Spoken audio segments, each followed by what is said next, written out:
Hey, what's going on, guys? SD here, and welcome back. You're probably wondering what in the hell I'm doing back into Dear Esther. So, we beat the game. And we tried putting pieces of the puzzle together. When I originally played it, I stated that I wasn't going to use the director's commentary, which was part of the Landmark Edition. As you can see, there's a little icon in front of me, and this is going to be the director's commentary. So before we get started, I think just want to make it clear that what I'm going to do with this video is go through the game and let the director's commentary do the majority of the commentating.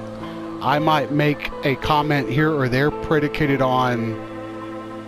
Hold on a second. There we go. Now that I can speak, I might make a comment here or there predicated on what the director says in correlation to maybe my experience through the game.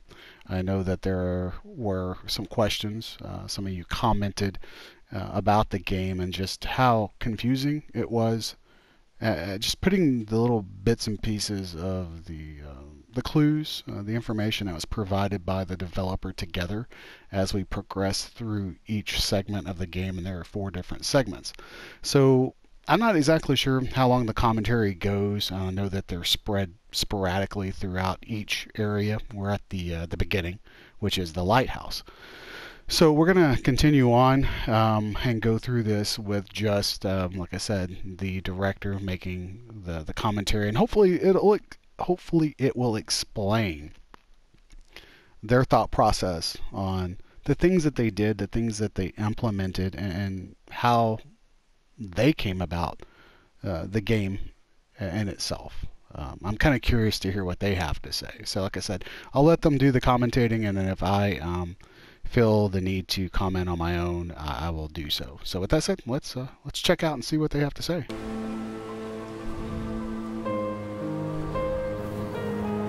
Hello everyone, I'm Dan Pinchbeck. I'm the creative director of the Chinese Room, and this is the Dear Esther developers commentary.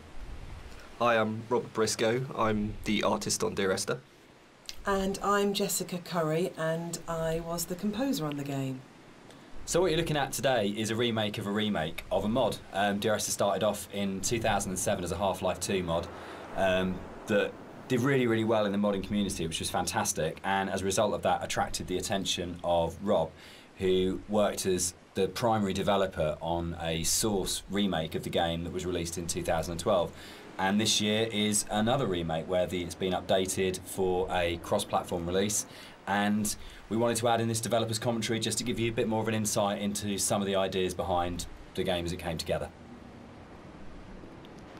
And see, I find that extremely awesome. So I'm really anxious to hear just some of the thought process on some of the symbols that were throughout the game. So let's see what this next commentary says. So you'll see around you in a lot of the environments, there's a lot of detail ingrained into everything.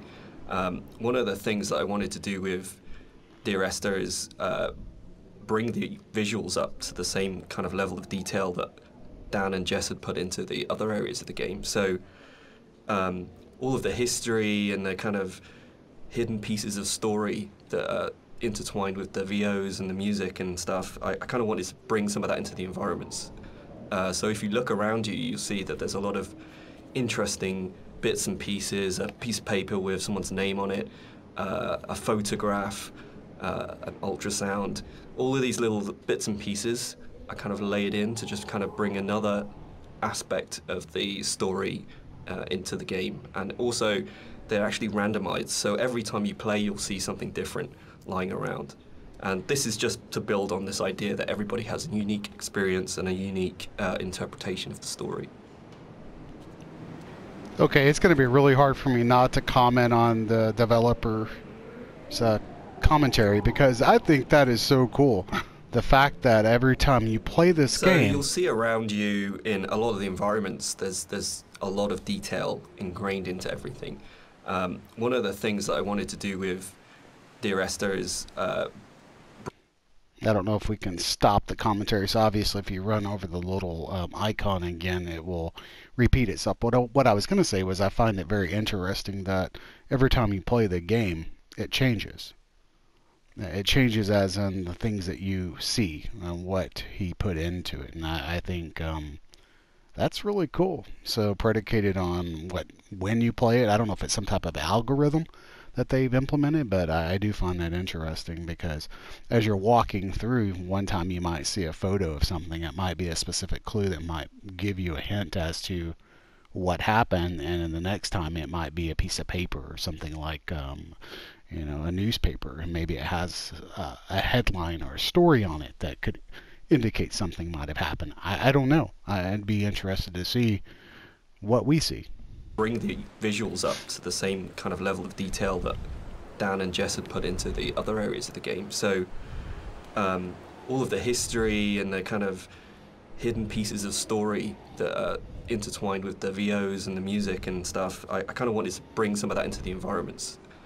So if you look around you, you'll see that there's a lot of interesting bits and pieces, a piece of paper with someone's name on it, a photograph, an ultrasound. All of these little bits and pieces are kind of laid in to just kind of bring another aspect of the story into the game. And also, they're actually randomized, so every time you play, you'll see something different lying around. And this is just to build on this idea that everybody has a unique experience and a unique interpretation of the story. So it looks like there's a couple of icons down there. I don't know if I can make it over. Looks like we can. You know, before we didn't progress up through this side over here, so I wanted to see if we could, and we obviously can. So I don't know what happens if we go down here. Absolutely nothing at all. I thought maybe I'd fall off the cliff. Let me make sure that we didn't miss a commentary back this way. I don't think we did, but no, it looks like we have not. So let's continue on down this path. So far, so good. I definitely find what they have to say interesting. I don't know exactly how many of these developers' commentaries are in each section, so we'll just have to progress through and find out. Part of the point about the whole game, I think, was this idea that rather than having a linear, straight-through version of the story, that we could have multiple story units for each place you were. And I was really interested in this idea of how you can open up that space that people can interpret. So I loved the idea that you could have two people that had played this game and then would have a conversation about it, and one of them would say, oh, what did you think about when this happened? And the other person would be like, well, that didn't happen for me. I had a completely different event happen or a completely different story happen. And it kind of feels very gamey in that way, that actually one of the things I love about writing for games is that you hand over so much control to the player that it becomes their story, and that's really, really important rather than trying to force them. So using randomised blocks of voiceover in the game and the kind of randomised prop details that Rob was talking about means that it gives it a really different feeling every time you go through. And that's kind of interesting for me, because I like the idea of going, well, not everyone has to have the same experience, and because it's interactive, you have the capacity to have very different experiences occupying the same space. So yeah, but balancing all that then becomes an absolute nightmare. I think it's nice though, because everybody gets a personal experience. Like, I love reading the forums and seeing how people come and they sort of tell their story and what they interpreted of it, and then you see other people discussing what they thought of it. And to me, it's kind of nice because everybody takes something unique away from it. It's interesting that he mentions interactive. There really isn't a whole lot of interactiveness, if you will, of actually physically walking up and then moving a rock or flipping a switch in that sense. I would agree with the fact that as you progress through the story, there's a sense of immersion predicated on maybe what you experience. I think that's the whole intent, is just the experience each player gets from their gameplay. So which kind of makes me wonder, as we progress through again, what will change, if anything at all. When when I wrote the music for the mod of Dear Esther, there was absolutely no budget whatsoever for live players, so all the music was sampled.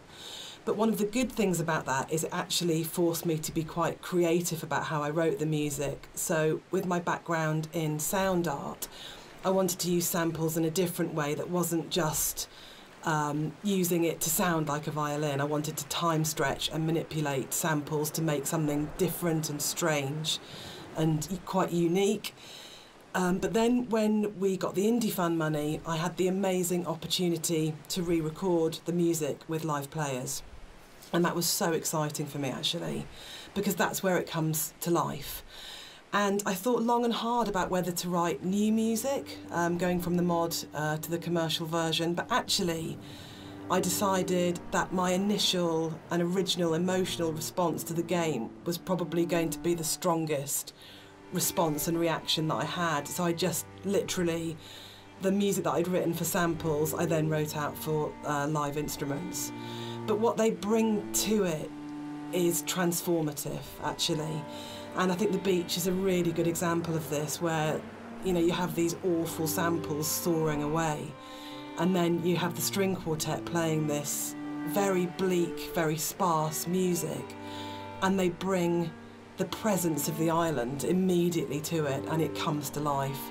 And that's the exciting thing about it. It wasn't a huge budget, but just having that experience of working with the players was just magical.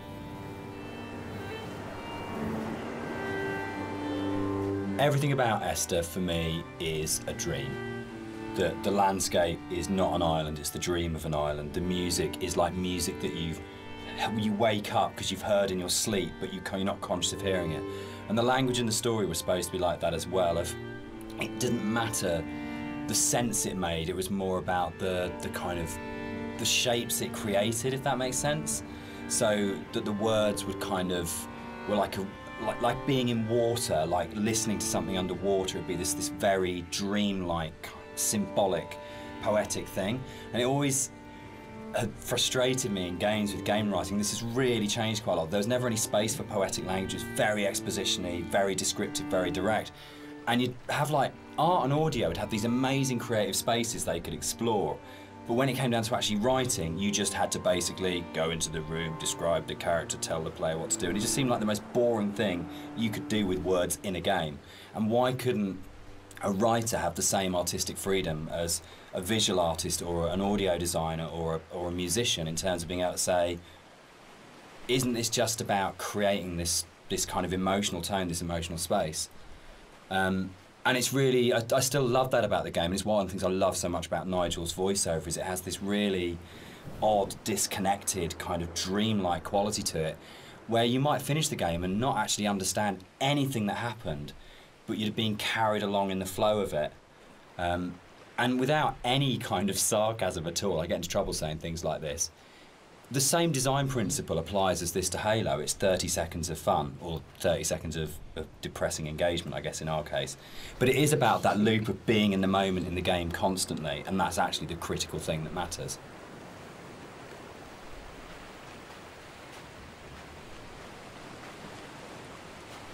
This symbol on the beach, which is the golden ratio, it's one of the only things that's really left explicitly from the mod. In the original mod, there was an awful lot of more kind of symbols and kind of a much more kind of mystical, sort of magical element to the island. There was a lot of very weird stuff in there. And a lot of them came out of the commercial version because they felt like they were a little bit explicit. And instead, there's a lot more hidden kind of codes and symbols in there. There's still some stuff which you can only actually see or experience if you are not playing the game, if you're looking at it from editor. We had in the original mods things like trees planted to mirror the shape of the M5, or there's a whole bunch of things that are there to represent star clusters and all kinds of things like that. And we'll probably talk a bit more about kind of like hidden details and the secrets in the game as we go through.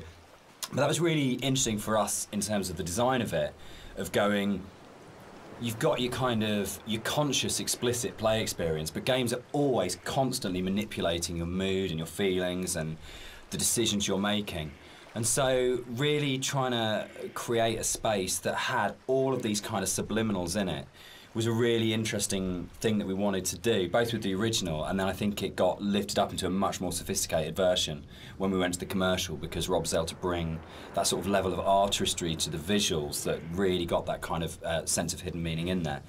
And that was really important, given how kind of complex and symbol heavy and poetic the story is, where a lot of it doesn't actually make any sense, but it's about kind of leaving you with these, I guess, like the half-life of ideas and thoughts that you can't quite shake, that stay with you. So we really were trying to get that blend of how music, story and visuals could all create that really sort of uncanny structure that you wouldn't necessarily be able to define properly, but you knew it kind of had a meaning that was staying with you. You know, I'm really glad that the developers actually said a couple of times now that you may play the game and come out with the feeling that nothing made any sense. And I honestly kind of felt that way. You had an idea based on some of the clues that were provided, but putting it all together was oddly a little difficult, just because of how the clues were presented. They were presented in a way that they were scattered. It was like putting together, and I said this in one of my comments, putting together a jigsaw puzzle blindfolded. So as you progress through the game, you're given clues, but they're not in sequential order. So very interesting. I'm glad they made that comment, that statement. So something I wanted to do as an artist was create some kind of reward for the player when they explore the island. There are some areas of the game where it's a little bit more quieter, there's no music or there's no voiceovers. So I kind of wanted to create a bit of an incentive for people to explore. And you'll find around the island that these kind of like random scattered items that are usually slightly out of place from the environment themselves, but in another aspect they actually bring a little bit of story to the island itself, usually to the island or to the actual protagonists or you know, the characters that surround it. So you'll find that around the island these little props and stuff. Just keep your eye out for it if you're exploring. And what he's referring to there are the urns that I believe we came across 2. I'm not positive, but I want to say there are 4. There's one in each chapter, and they're very well hidden. And once you find the urns, ashes kind of blow away, or something of that nature, if I remember correctly. So that's very interesting.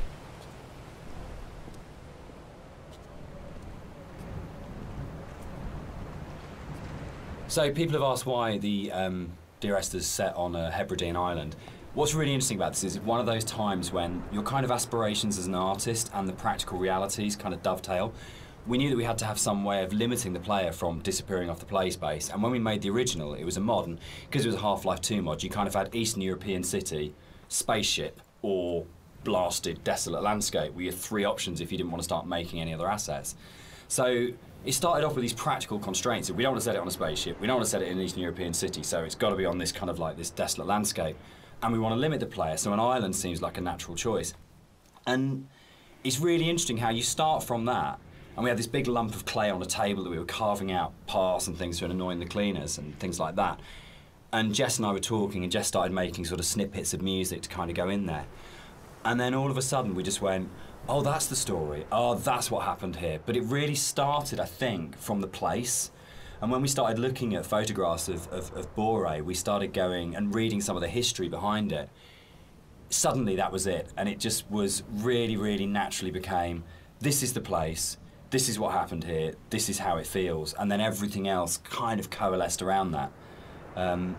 Yeah, I think as an artist it made my job a lot easier, because those islands are so kind of like, the environment is kind of hostile. You're out there in the Hebrides, you've got this kind of like inclement weather, you've got cold, rain, snow. It's a very kind of, it can be a very depressing place to be at times, but it's also at the same time very beautiful, and it's this kind of like stark, bare landscape, but that has this beautiful surroundings.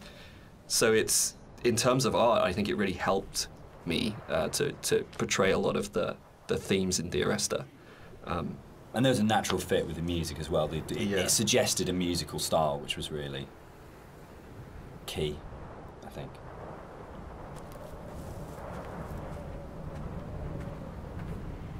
One of the things you're always trying to do as a composer is create memorable themes.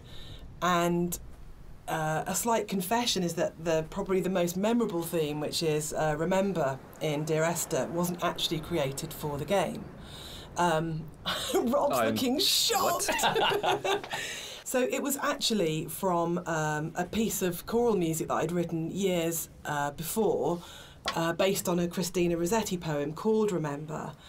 And one of the things I was talking about earlier was how I didn't have any budget. So I had this piece of choral music, and I thought, hang on, this is absolutely perfect for Esther, but I don't want to use all of it. So the only bit that you actually get in the game is the first line of the choral piece of music. But that actually went on to form the main theme of the music that I wrote.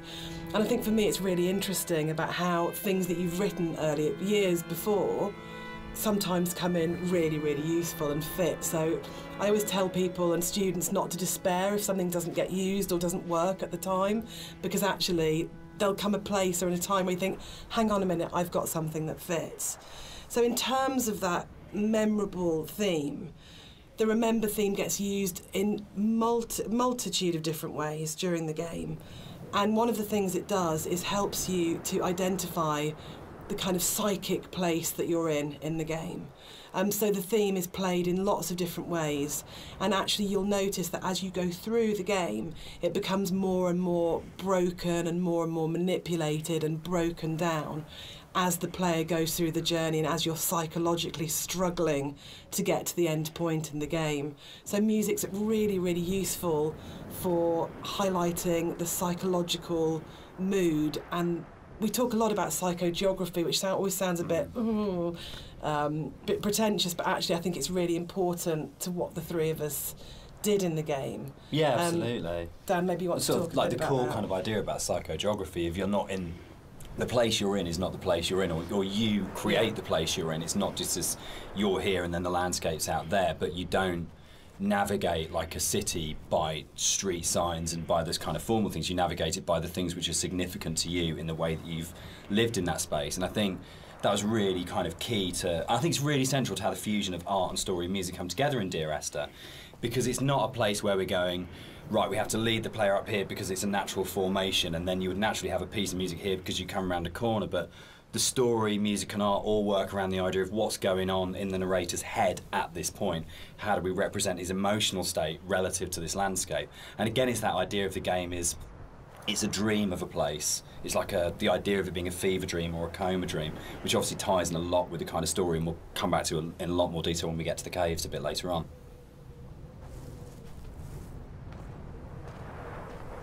White lines. Yeah. They actually did this. It was really cool. I found this historical document. They used to do this on Boré and the Hebrides. If their disease broke out, Really?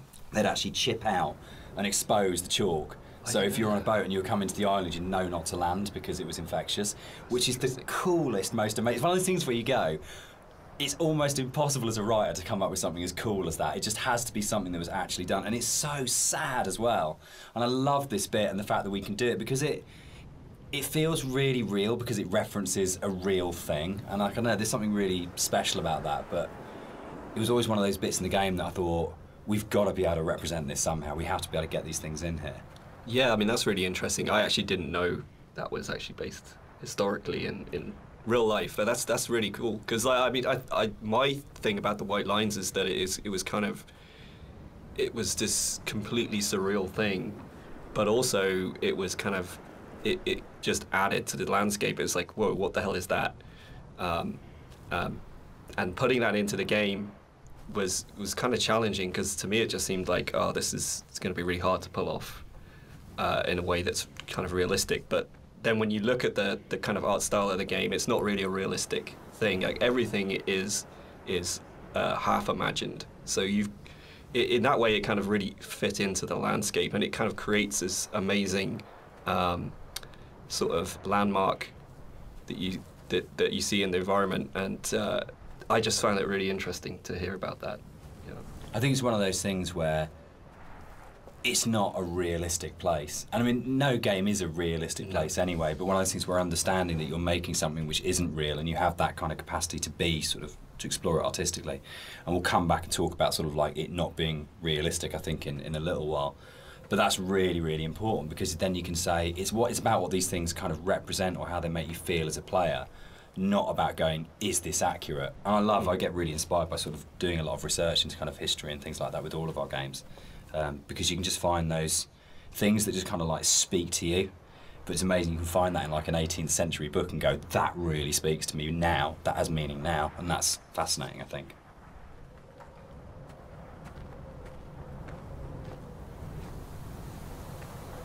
Something that I wanted to bring through in the art of the game was the same kind of fidelity that you find in both Jessica's music and Dan's writing. In the same kind of way that you have all of these little details, these very close attentions to detail that kind of really bring richness to the story. And something that was missing in the original mod version was just this lack of a visual layer of story. And something that I did throughout the art of the game is to add in all these little details here and there, little bits of story, little links to certain things that you may or may not hear or see, just a layer of richness in the world, and give you some kind of reward for exploring. So keep your eye out as you look around.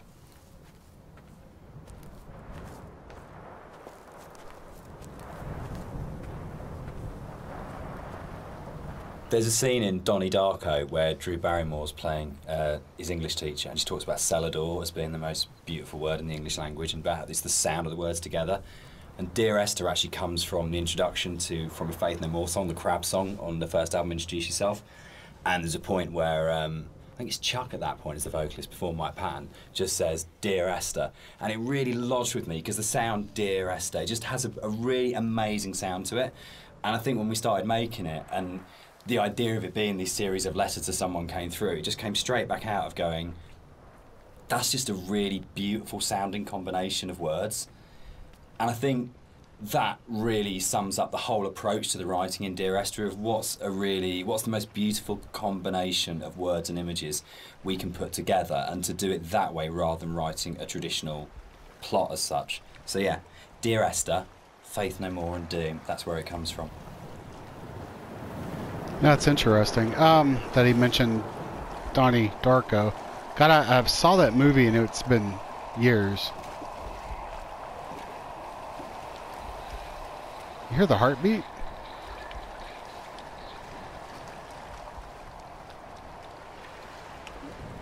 Yeah, I certainly don't remember that from the first game. That was weird. It's almost like some static of a radio and a heartbeat. Not sure what that was about. Huh.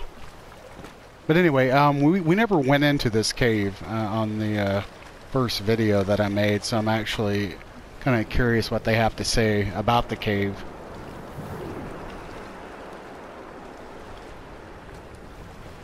I think the central question to the entire experience for most people that have played it or are talking about it is this idea of, is the island real? Is what's going on a literal event of a man walking across a Scottish island, or is it a dream that he's had? Does the island even exist? And one of the things that we try to do with the writing is to constantly lull the player into a position where they got an understanding, they made a decision about what they thought was going on, and then to undercut it. So you never actually were able to settle on any one interpretation. And that was the challenge I set myself when I wrote the original mod, was can we put a story in a game that not only lends itself to multiple interpretations, but there is no stable interpretation. Every single interpretation you have will always have questions, and you'll never be able to fully trust what you think you understand about the game. So it's challenging, I think, for that result. It becomes quite a challenging kind of game story because of that, because you don't ever get that situation to go, I understand it now, I can walk away from this thing and it's all closed off and it's tidy. It was a very deliberate attempt to say, no matter where you think you are with this story, you're always questioning whether or not that's right. It's an interesting... Now I'm experiencing music. It's an interesting thought process. I mean, it's almost as if... Well, hell, it's not almost. It's as if he is saying that you could play this game several times and you're going to be left with that thought of, do I fully understand the story? Do I fully understand everything that's happened? And you're going to question yourself. And you're going to question the logic, the thought process behind it.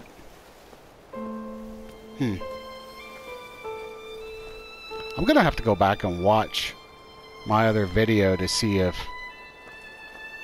some of the stuff that's transpiring in this happened then.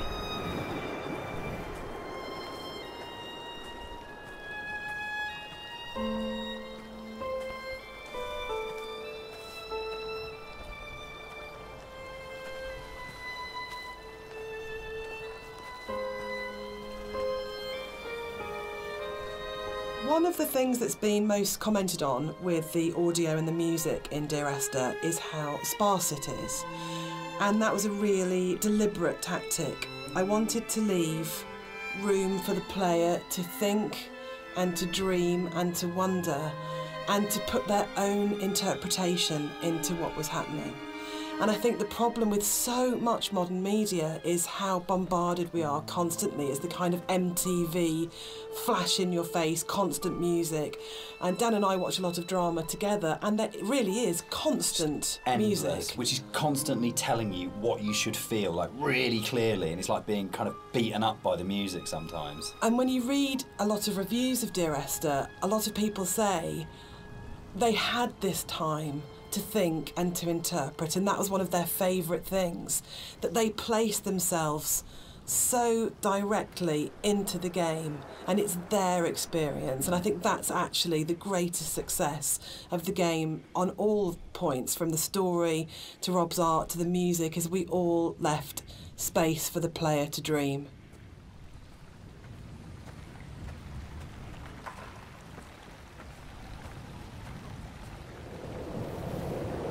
Oh, look at that.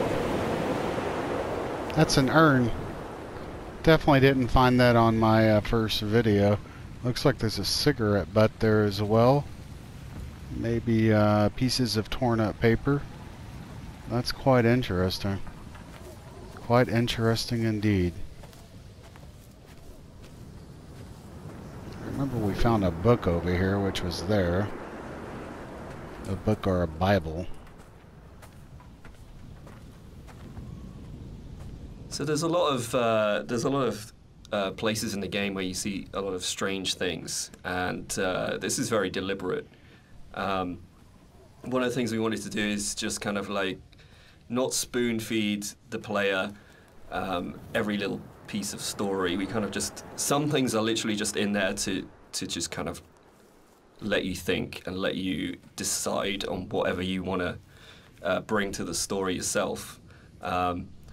So it's kind of like I approached it like an impressionist painting, where you've got like this kind of very vague outline of things, but if you stare at it enough, you can kind of like fill in the spaces, and kind of the image comes together on its own. So a lot of these kind of strange pieces of geography and stuff, that's really kind of deliberate in some ways, just to kind of keep the player's mind open and kind of bring their own interpretations of the story through that. Which makes me wonder if there's something specific pertaining to an alignment of these stones. What is the purpose? Are they headstones? Are they something else? I don't know. But I almost keep hearing some type of, I would describe it as branches hitting each other on a tree. At least I pick it up on with these headphones. It's quite interesting, to be honest.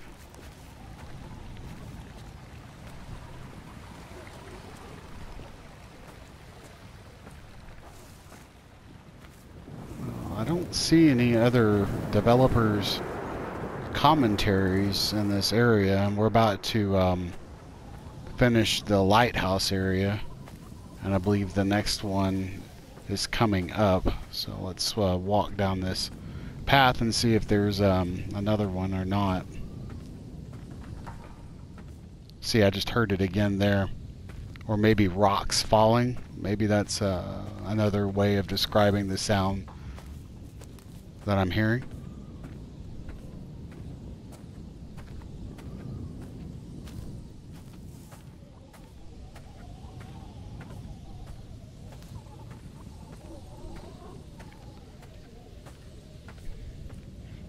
Well, once we drop off this ledge right here, then the next chapter, chapter 2, begins. So I'm going to go ahead and finish this video up, and then since these obviously take a while due to the developers' commentary and comments, we'll just go ahead and do 4 videos, for one for each chapter. So hopefully you guys have enjoyed this. I certainly have.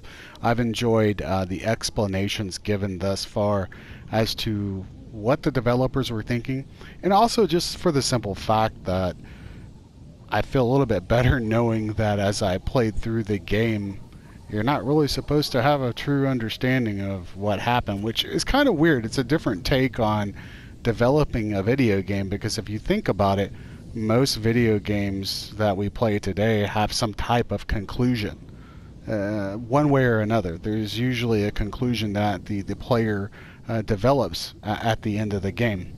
And in this case, this game was developed so that you're always questioning yourself or the conclusion that maybe you came up with. So with that said, we're going to end this video, and then I'll catch you guys on the next one.